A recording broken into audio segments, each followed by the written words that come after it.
Go ahead. There we go. We're live, Tom. Hey.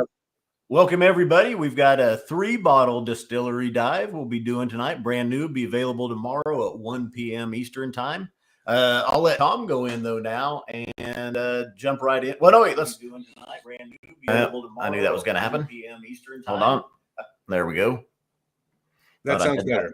Thought I had that muted. Let's do a quick roll call before we get into it. We like to have some fun first and call out people that are here and tuning in.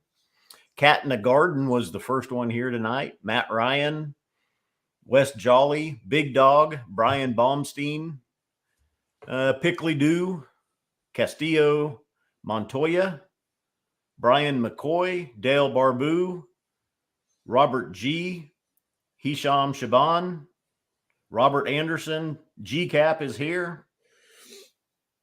Nice. G-Cap. I like that. George Kaplan hopes the bottle comes with a plaid shirt. There's a lot of plaid. Yeah, we're full lumberjack this evening. Good to have you with me. Yeah, you had thought I'd retired this shirt. It was simply at the cleaners. Yeah. So here we are. Here we are kicking it off. Well, and we were getting some twinsies alert too before, because we'd both have flannel on and I had a beard too, but the beard is now I've retired the beard. Yeah, what happened, man?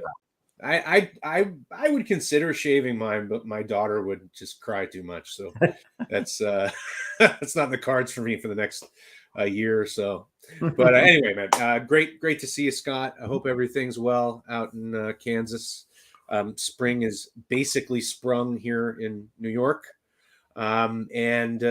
Geez, we kicked off an impromptu free shipping this month.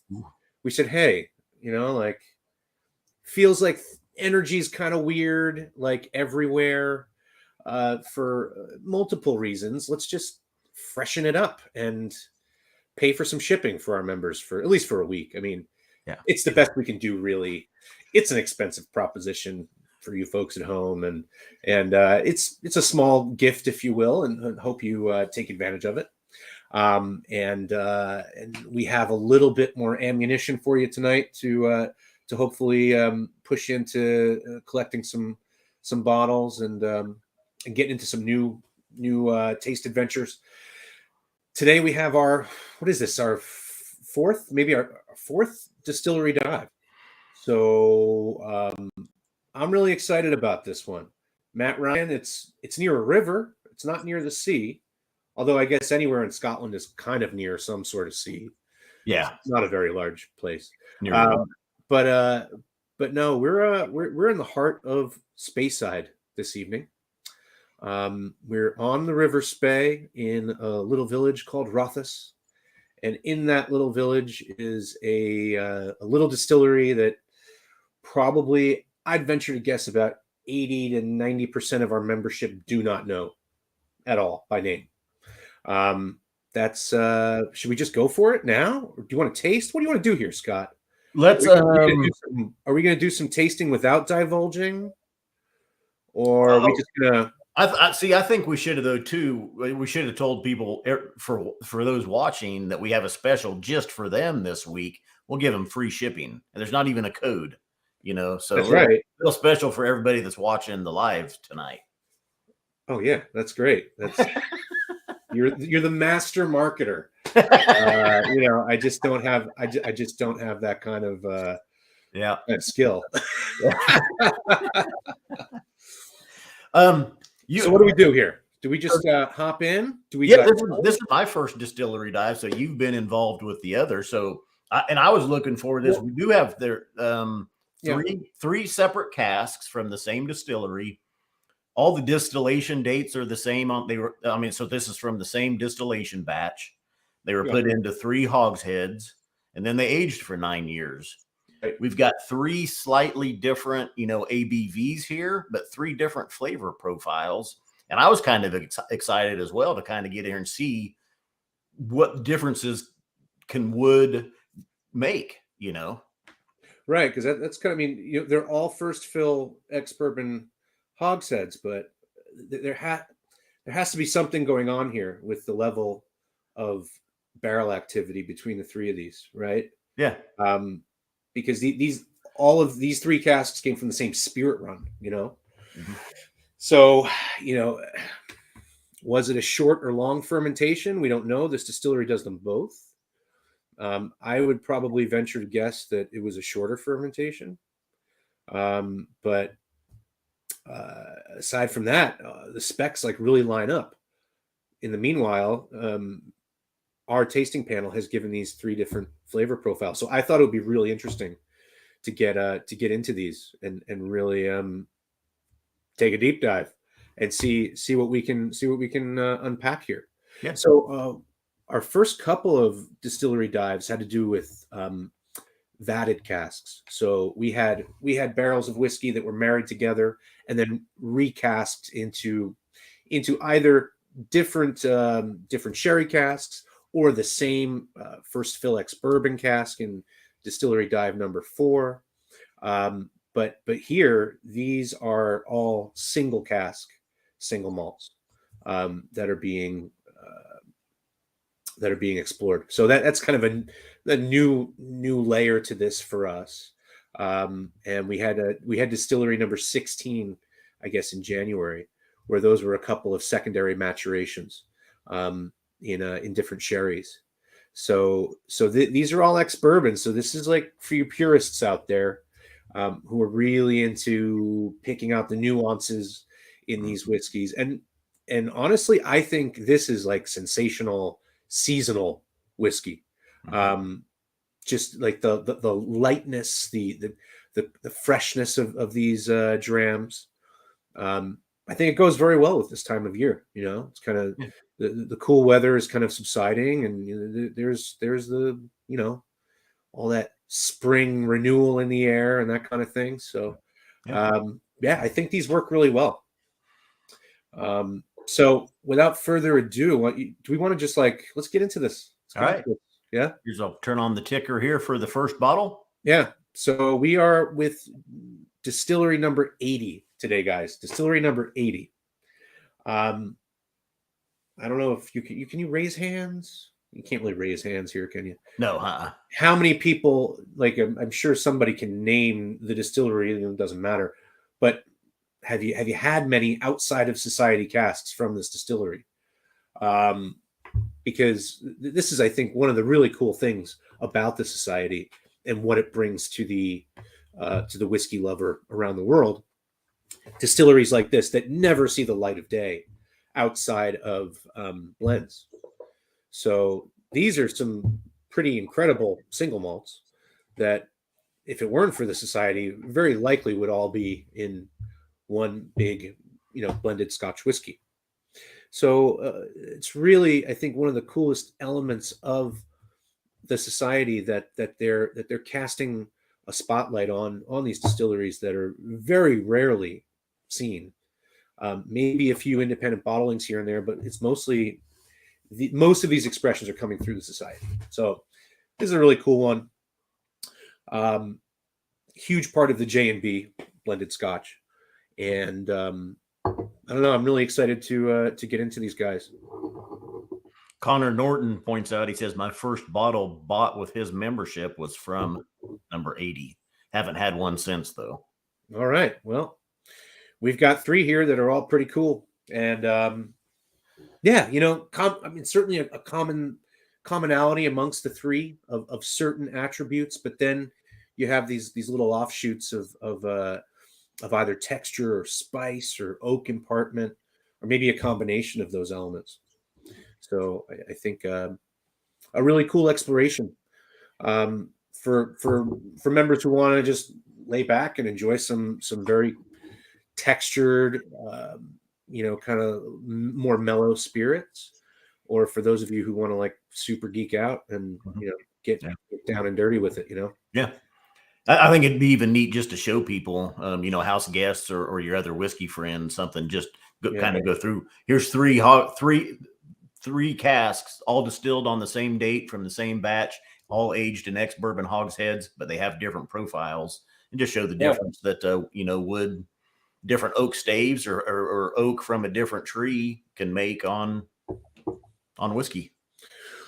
Well, that's kind of what we're boiling down to here, right? Is like the nuances of these three casks. And sometimes it's, especially with the secondary maturation, you have PX versus Oloroso, or you have port versus sherry, or bourbon versus a dessert wine. That's pretty apparent. Here, it's not so straightforward, and you have to work a little harder. It's fun work. Don't get me wrong. So, malty fruit, citrus fruits, and I get a little spice on this one on the nose as well. This is the sweet, fruity, and mellow profile one, but a little bit of spice in there.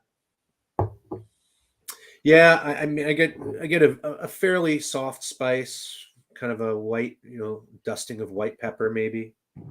Nothing too intense. I get a lot of kind of honey characteristic. Definitely getting some of that malt, that malty aroma. Mm-hmm. This is our highest ABV bottle of the three as well, at 59.2, 59.9, so almost 60. And then we have there's a 2.7% swing in our ABVs between these three casks. Gonna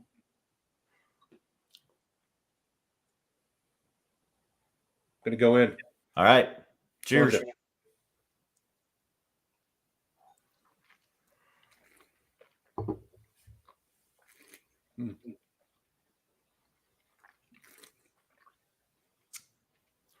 Woo. I get a little bit of tobacco on this. There's a little bit of spice, nice fruits, lighter fruits, citrus fruits, maybe a little bit of berries, cinnamons. I get a touch of kind of nuttiness in the mid palate. Okay. Almost like a almondy, kind of raw almond.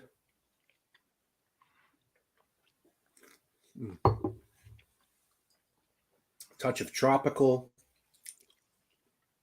Yeah, hints of some tropical notes in there. Yeah, some tropical fruits, like a lychee kind of vibe, maybe. Not really in your face. It's a bit more distant, more of a secondary, tertiary note on the finish. As I was going through my tropical notes wheel, though, coconut popped up in my head on this one. A little bit of coconut. Okay, sure.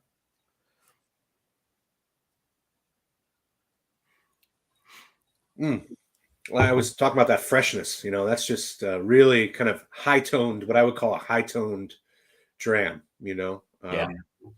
Lots of beautiful, like you mentioned, some citrus, nice floral aspects, and I think that's kind of what we're going to get with each of these. And here, I think the big the big thing for me, because I did taste through these earlier today, is the texture. The texture on this, it's very oily and has a great mouthfeel to it. So that for me, that's kind of what I've picked up. Did we want to address Brian McCoy's question here yet, or wait till the end? Oh, well, we can address it right now. These, in the spirit of the Distillery Dive, these will be available only in bundle form. So they will not be available individually.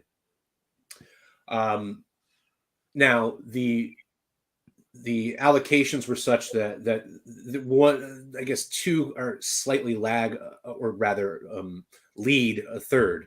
So once that trio is sold out, I'll consider either a duo Distillery Dive, or just releasing them individually. But until then, it will be a bundle only.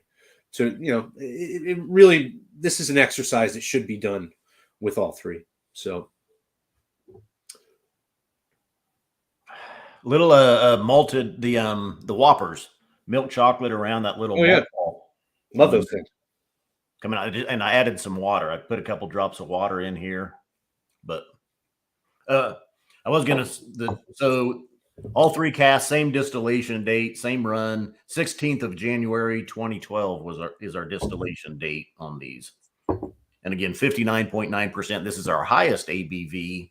And we'll actually see a 2.7% swing And this drinks pretty softly, I think, for nice. for essentially 60%. Yeah. Oh, yeah. Yeah. Mm.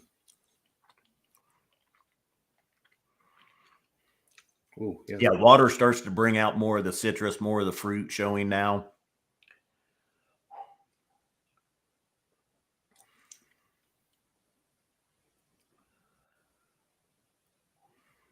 A bit more of that malt on the nose with the addition of water. Yeah, yeah. Yeah. Oh, we got our Australia SMWS team tuning in. Oh, hey guys. Looking sharp, fella. You're here bright and early with us. What's the time difference? Are they 9 hours, 11 hours ahead? 16. Is it Oh, is that far? I think so. So that'd be what, about 11 in the morning, noonish? Is that right? I don't know. Hold on. Let me double check that. They'll probably, if they're, see what they say. Or maybe our comment takes about. Oh, yeah, it's 11 o'clock in the morning. Yeah, yeah. So it's plus 11 hours from Greenwich Mean Time.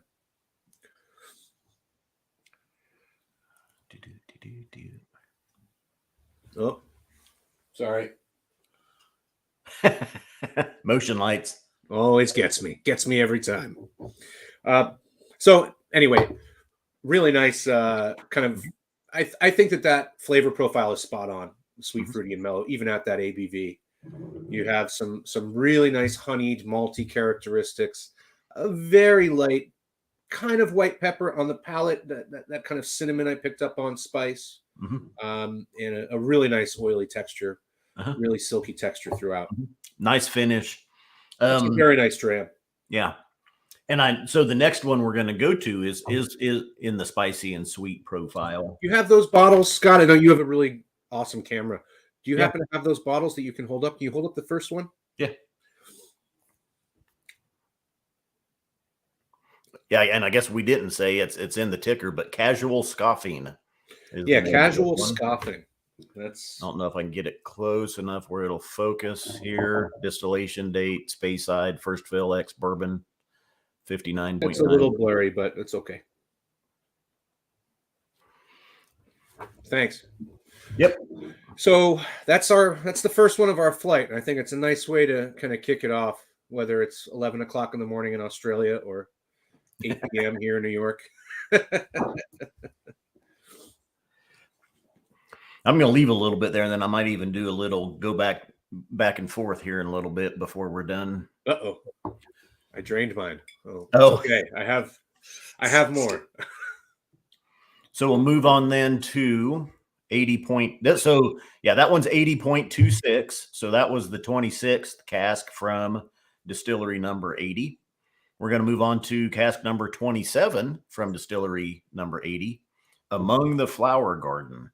This is the spicy and sweet profile.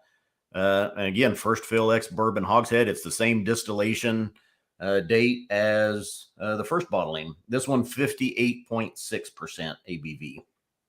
So we come down a little bit. We come down 1.3% there.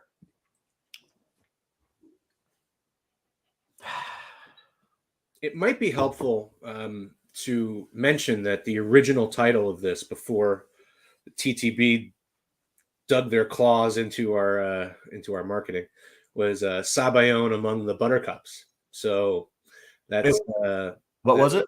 Sabayon Among the Buttercups. Sabayon? Yeah, so Sabayon, it's like an egg yolk based dessert that can take the form of like a very light pudding or even a beverage. And it's got egg yolks and sugars and sometimes some savory things in there. But I think it speaks to the confection that you can get with this make pretty profoundly at times. And I think that the second part of that Sabayon in the buttercups, of course, tips a cap to the just that kind of floral freshness. But here in the U.S., we are among the flower garden, because that makes our government happy. So we have to play by the rules. But still, yeah, might be helpful to understand that. Pickly Doo had asked a while back, I forgot, were they all aged in the same warehouse? Yes. Yes, they were. They're all aged in our warehouse in Glasgow. What parts of that warehouse, I'm uncertain. I don't know, to be honest. So surprisingly, the nose is a little bit more muted than the sweet, fruity, and mellow profile to me. You think it's muted? Yeah, because I don't know. I feel like, let me go back here. I know. I was expecting a little bit more punch on the nose. I'm getting a lot of punch. Are you? I am, yeah. I get okay, there. I had to swirl. I'm getting a lot of bright kind of honeysuckle, floral sweetness. Floral for sure. Kind of white flowers.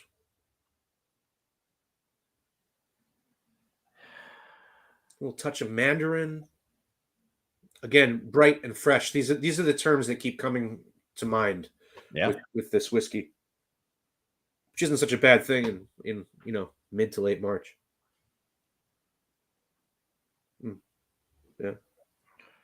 Little touch of that spice that we talked about earlier. Very, very light, even a little lighter on the nose. Yeah, definitely. Yeah, the spice is lighter. Yeah. Oak. I got the oaks, the floral notes. I would agree on the honeysuckle. Olaf, can you throw up Olaf's question there? Because yes, I am.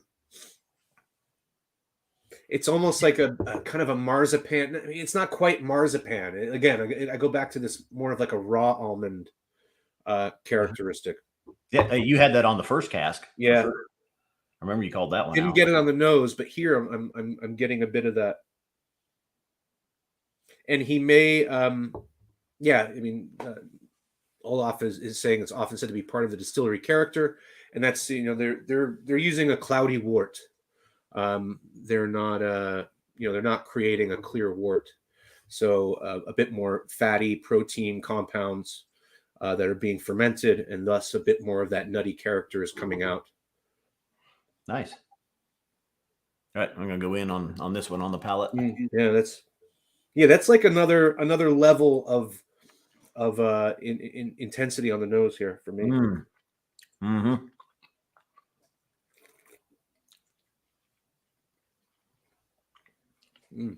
Definitely on the palate too. The spiciness and the oak, more oak influence here. It feels like.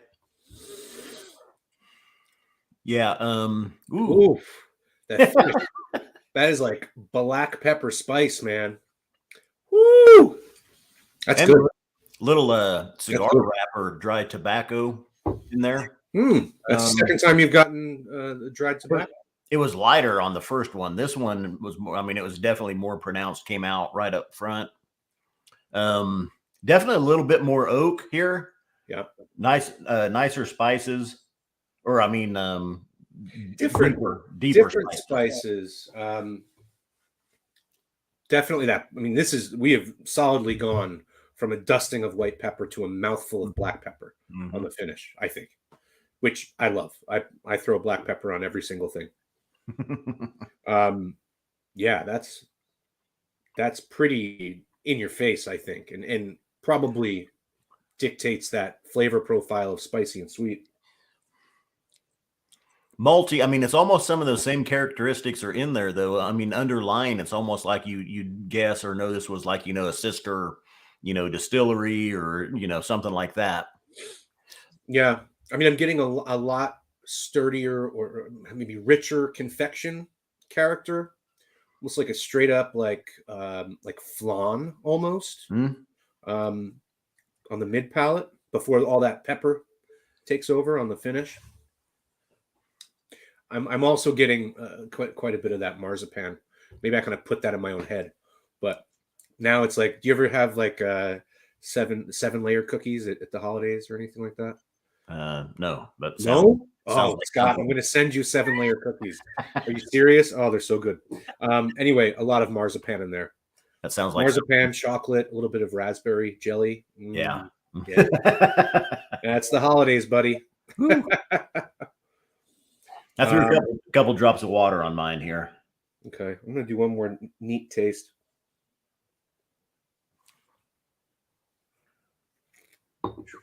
What's the price on the bundle going to be? It's gonna be $2.75. Okay. And hey, we'll throw in the shipping for you this time for this week. Yeah, till Friday. Is it 12 p.m. Pacific time Friday? midnight on Friday Pacific time. So all you East Coast night owls, you have till 3 a.m. on Friday going into Saturday to place your orders. A little bit more like that. The first dram, the sweet fruity mellow, I kind of got that milk chocolate with the Whopper or the malt ball type. A little bit darker chocolate here on this one. Not necessarily a bitter dark chocolate, but just not necessarily a milk chocolate. Not quite as sweet. I feel like I'm getting more sweetness on the mid palate than the first one. I don't know. Well, and I was trying to suss out some of the fruits, and peaches maybe came to mind here. Maybe a peach cobbler type, but nice. I mean, there's definitely citrus sweetness in here, fruit underlaying. I'm just trying to separate them. I'm getting more of that herbal, maybe that kind of leaning towards that cigar wrapper that you were talking about. Yeah.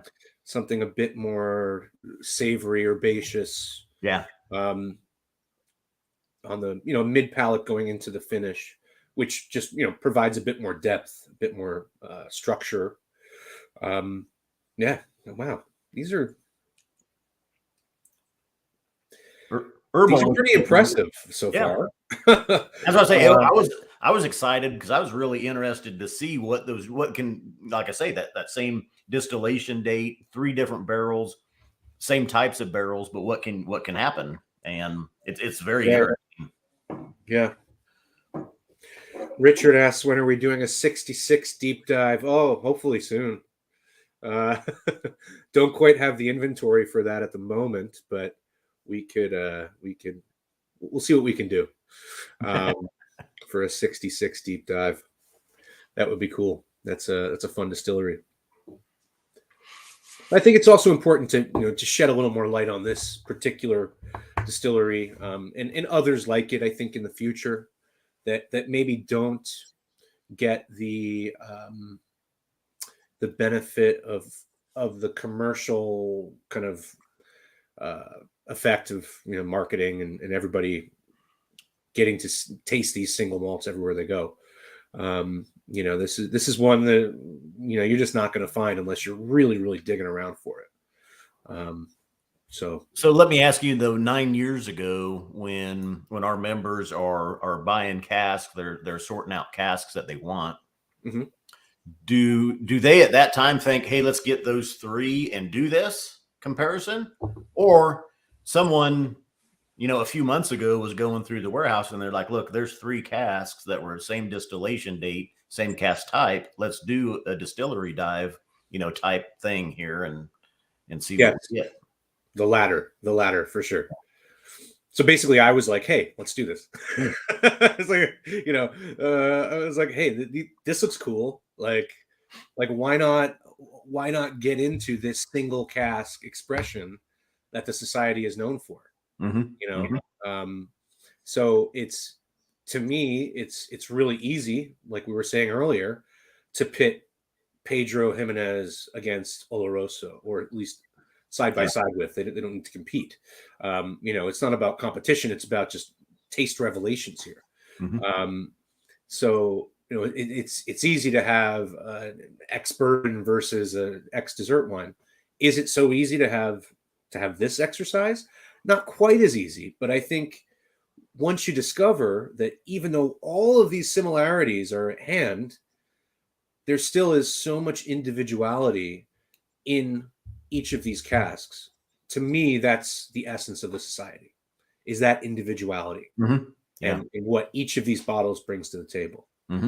So it was as always, it's a team effort, Scott, right? I mean, everything that we're doing here is a team effort, and It wasn't all my idea.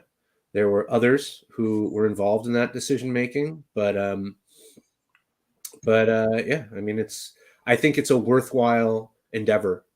Yeah. When the opportunity presents itself. There are times when we get one cask and we don't see another cask from that distillery for 3 months or 4 months or 5 months. Right. You can't work with that, unfortunately. But with there are other opportunities out there. They presented themselves first with Distillery 24, then with Distillery 4, then with 16, and now with 80. In the future, there will probably be a couple more distillery dives this year. Will they be like terribly frequent? No. I think it's cool to kind of pick out the opportunities that are going to provide either a very stark difference or, like tonight, more nuanced differences between each cask to highlight this phenomenon. Yeah, it's definitely impressive. That's for sure. So, yeah, I mean, these are really cool. I mean, just from the first to the second, we still have a third to get into, don't we? Yeah. But just from the first to the second cask, there are, is it night and day? No, they came from the same spirit run, but there are a lot of elements that differentiate these two. Yep, for sure. All right, I've remembered to save a little in my glass this time. It's been a while. I haven't done one of these since maybe January or so. So, yeah. All right. So third and last bottle of the bundle, 80.28 Bootleg Saloon Breakfast. I like that title. That is the original title, for the record. And that kind of sums up this cask pretty. 57.2%. Like I say, this is our lowest, and it's 2.7 percentage points lower than the sweet, fruity, and mellow profile. So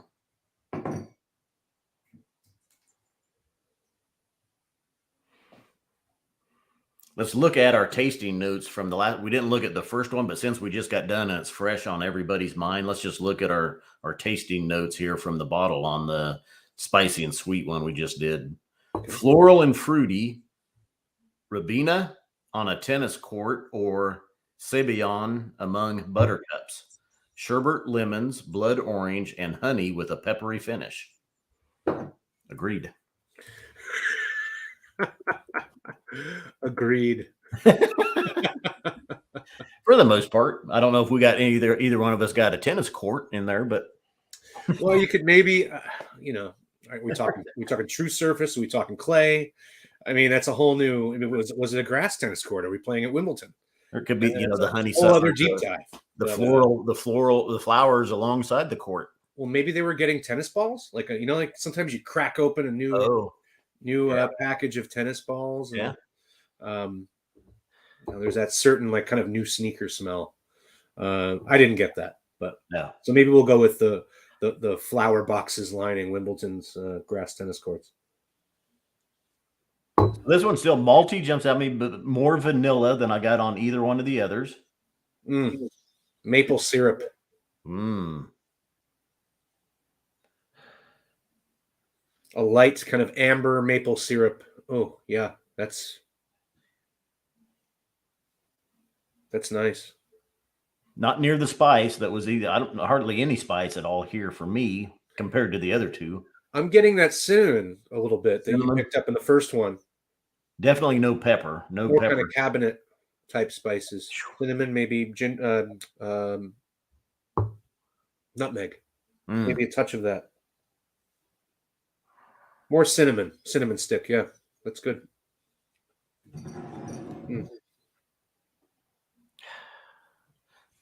Nice lighter citrus, vanillas, juicy.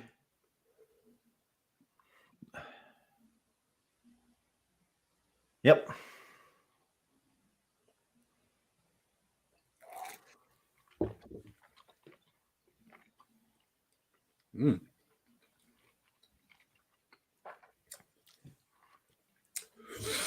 That's a mouthful.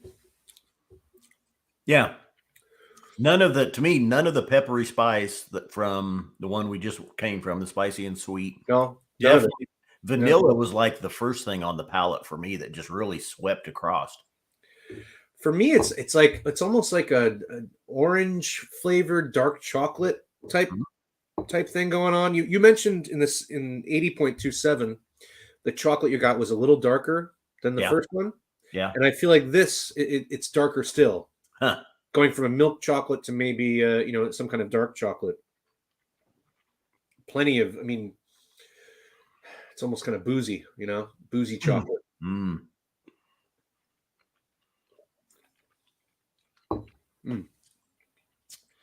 Big pop of oak.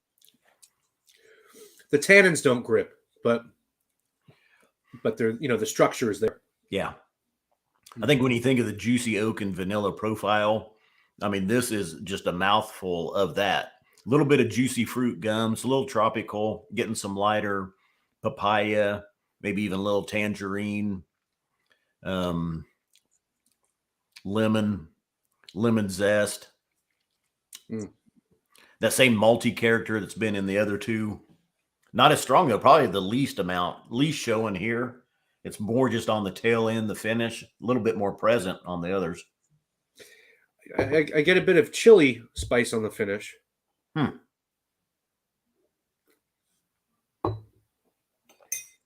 it's just like that sweet kind of, I got maple syrup on the nose. It's a bit more, certainly vanilla, even a little caramel maybe.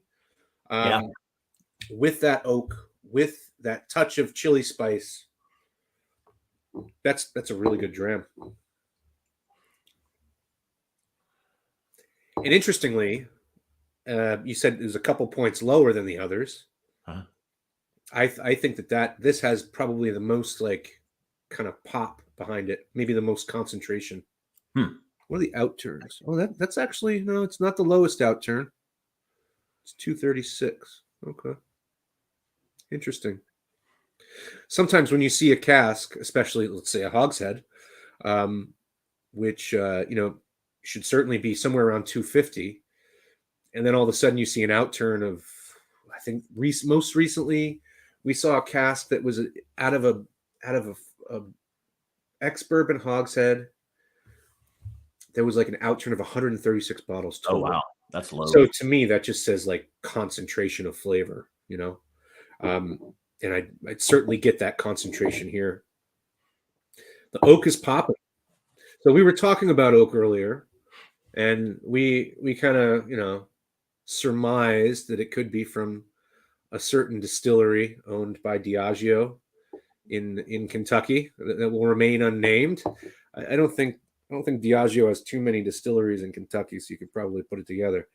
But it might explain a couple things, like a high rye bourbon, and how that manifests in, say, that second cask of a lot of spicy character. Spice is a little different in each of these casks, but could it be argued that spice is derived from a high rye bourbon? Maybe it's just the wood, probably just the wood, but a little bit of both. We can dream. I was looking, you were talking about the number of bottles or the what came out of each one, but 80.26, the first one we did in the sweet, fruity, and mellow is there's 291 bottles of that one. And then the spicy and sweet one, there's only 200 bottles from that one. Yeah. So, and then 236 on this one. So we've seen a swing of 291 bottles from one cask and 200 from another cask. Right. So the ABV doesn't really indicate a whole lot of angel share. Maybe just water evaporation. Maybe it was in a hotter part of the distillery, or leakage. Could be leakage. That always helps the the liquid to wood ratio. Yeah. Well, yeah. Okay. So yeah, look at that. There's your spicy and sweet. I mean, you've had a lot more of that wood to distillate exposure. Right. Less whiskey in there, and it's really impacted that enough to No. See, I go. Have you added water yet? Have you added? I did a couple drops. Oh. I go honeysuckle or even honeycomb on this one, almost like you're just eating the honeycomb. Really delicious. Really, really nice.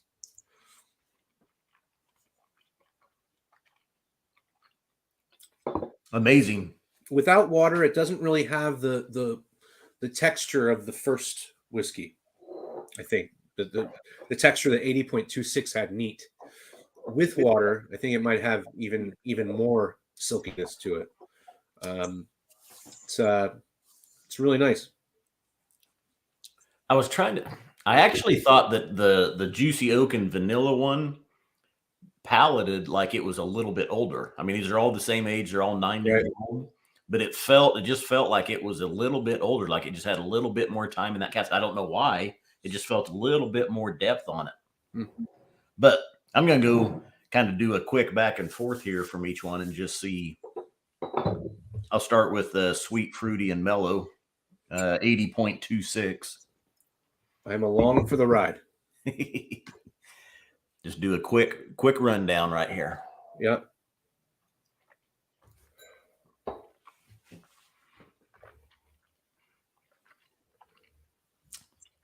Yep. Spices definitely there present. That's not in the last one.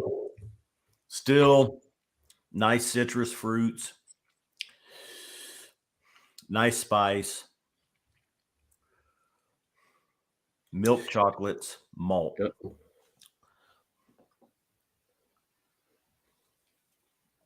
Malt and honey on the nose. Nice citrus. I totally pick up on your Whoppers. Yeah. On the palate, a little bit of white pepper spice in the finish. That's a real nice way to start. Yeah. And then to the spicy and sweet, 80.27. Man, coconut is leaping out of the glass at me now. The kind of coconut custard or something like that. Coconut cream. Nice palate. Definitely spicier. Little darker chocolates. Little bit more oak here, more spice. That spice is awesome. Yeah, it is. That's good. It's all over the finish. I can still feel that pepper kicking in at the back. Yeah.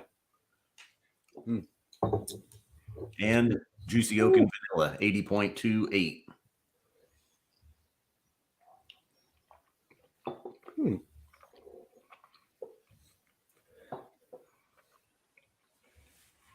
Coming back to that last one, to 80.28 now, I'm a bit more of the herbal character on the nose. Yeah. It was all, for me, like kind of maple syrup sweet before. Yep. Very interesting. Yeah. The vanillas, the citrus, the differences here in the three.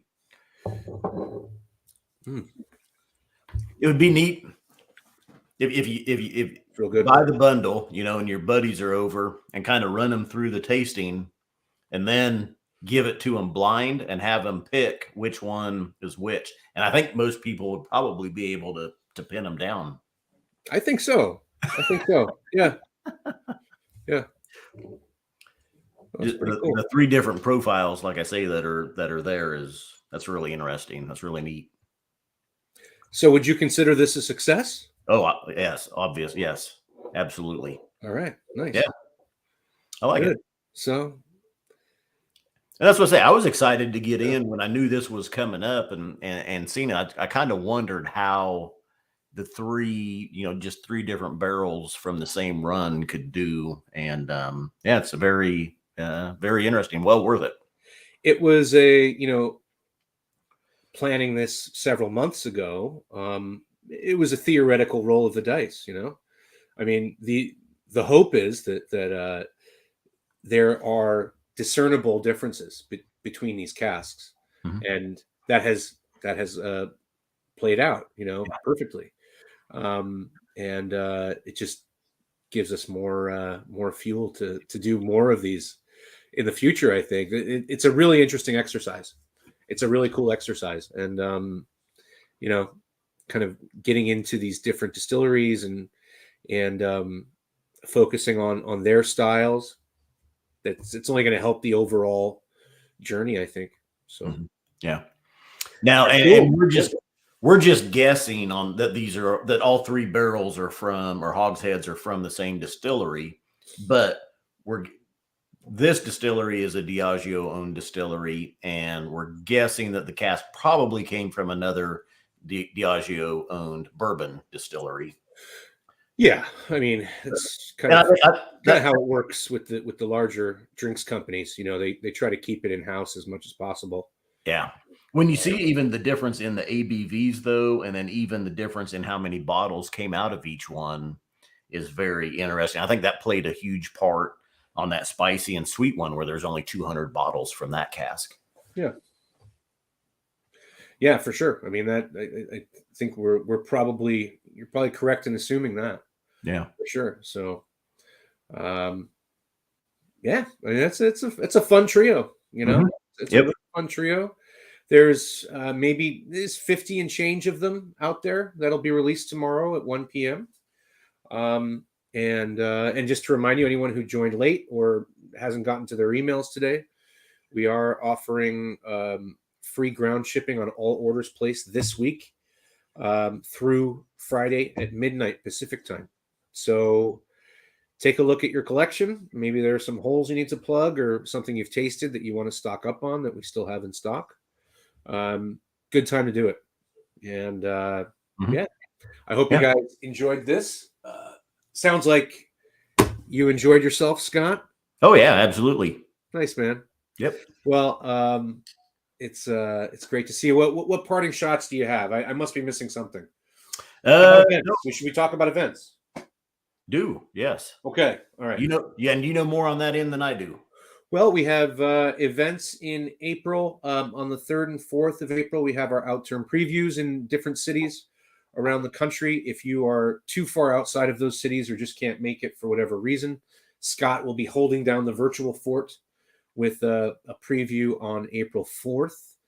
If you can make it, if you're interested, please visit our website under the events tab. You'll find the different listings of events there. And for the tasting panel experience, which was supposed to have already happened by now, poor Charlie McLean got a weak case of the COVID, and nothing crazy. He got some Omicron, so he was a little under the weather for a while, but it was just, unfortunately timed. And so we had to postpone the tasting panel experience to the week starting April 11th. So if for some reason you are free and you're in one of these cities, please grab a ticket. There's still space, I think, in all of them. Limited availability, but there's still some seats available in each of these cities.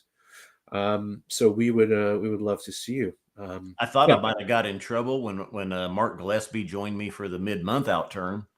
Yeah, and he was talking about how Charlie McLean was in the States right now for some tastings, and I said, no, he's not. He couldn't make the trip because he got sick and blah blah blah. And Mark didn't know that, and I was like, oh shit, maybe I wasn't supposed to say anything yet. Oh.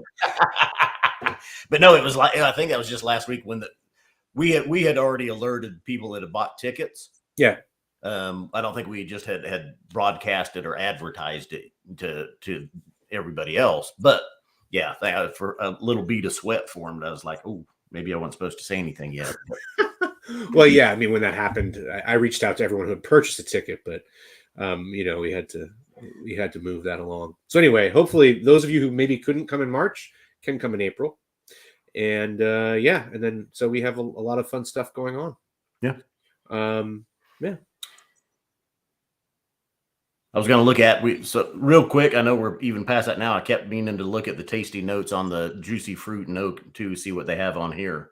Sawdust on the floor, heather and gorse outside, Belgian waffles, maple syrup on porridge, and orange and lemon marmalade for breakfast. There you go. Sounds great. That sounds really good. Maybe not sawdust on the floor with my breakfast, but okay, I can. All right. I think that's it. And I close out with Remember, Scotch Malt Whiskey Society whiskeys are not for swigging, glugging, or knocking back. Please drink responsibly. Cheers. Cheers.